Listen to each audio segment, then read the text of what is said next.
بالا خاتون کی موت حقیقت یا فریب؟ کورلش عثمان کے حالیہ واقعے کی حقیقت۔ ترک سیریز کورلش عثمان کی حالیہ قسط نے مداحوں کے دلوں میں ہلچل مچا دی، جہاں بالا خاتون کو آگ میں جلتے ہوئے دکھایا گیا۔ اس منظر نے ناظرین کو جذباتی کر دیا اور سوشل میڈیا پر بھی یہ بحث شروع ہو گئی کہ کیا واقعی بالا خاتون اس دنیا سے رخصت ہو چکی ہیں۔ تاہم اگر ہم ترکی کی خبروں، تاریخی حقائق اور ڈرامے کی کہانی کو غور سے دیکھیں تو کچھ اہم نکات سامنے آتے ہیں جو یہ ثابت کرتے ہیں کہ بالا خاتون کی موت محض ایک چال ہے اور حقیقت کچھ اور ہے۔ پہلا، کیا بالا خاتون کی موت حقیقت میں ہوئی؟ اگر ہم ترکی کے مستند ذرائع اور ڈرامے کے پروڈکشن ہاؤس پر نظر ڈالیں تو کسی بھی جگہ بالا خاتون کے کردار کے اختتام کی کوئی باضابطہ تصدیق نہیں کی گئی۔ عام طور پر جب کسی اہم کردار کو ختم کیا جاتا ہے تو ترک میڈیا یا پروڈکشن ٹیم کی جانب سے ایک باضابطہ بیان جاری کیا جاتا ہے، لیکن اس بار ایسا کچھ نہیں ہوا۔ دوسری تاریخ کے مطابق بالا خاتون کا کیا انجام ہوا؟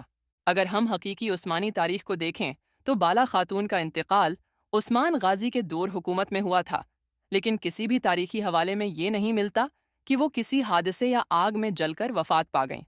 لہٰذا یہ کہنا کہ بالا خاتون کی موت آگ میں ہوئی، تاریخی لحاظ سے بھی درست معلوم نہیں ہوتا۔ تین کورلش عثمان میں ماضی میں بھی ایسی چالیں دکھائی جا چکی ہیں۔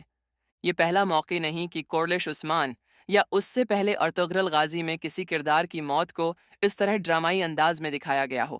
اگر ہم ارطغرل غازی کے سیزن 4 کو یاد کریں تو وہاں بھی ارطغرل کی موت ہو گئی تھی کا ایک منظر دکھایا گیا تھا، لیکن بعد میں معلوم ہوا کہ وہ محض ایک چال تھی۔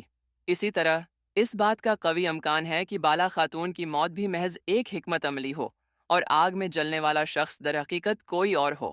چوتھے، ڈرامے کی کہانی اور ٹریلرز میں اشارے۔ اگر ہم ڈرامے کے اگلے قسط کے ٹریلرز پر نظر ڈالیں تو اس میں بالا خاتون کے مستقبل سے متعلق کوئی واضح اشارہ نہیں دیا گیا۔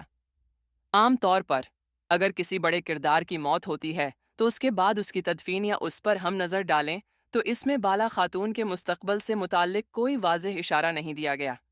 عام طور پر اگر کسی بڑے کردار کی موت ہوتی ہے تو اس کے بعد اس کی تدفین یا اس پر ہم نظر ڈالیں تو اس میں بالا خاتون کے مستقبل سے متعلق کوئی واضح اشارہ نہیں دیا گیا۔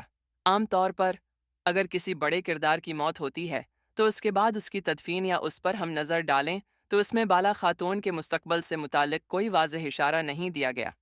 عام طور پر اگر کسی بڑے کردار کی موت ہوتی ہے تو اس کے بعد اس کی تدفین یا اس پر ہم نظر ڈالیں تو اس میں بالا خاتون کے مستقبل سے متعلق کوئی واضح اشارہ عثمان غازی اور دیگر کرداروں کے جذباتی ردعمل کو دکھایا جاتا ہے۔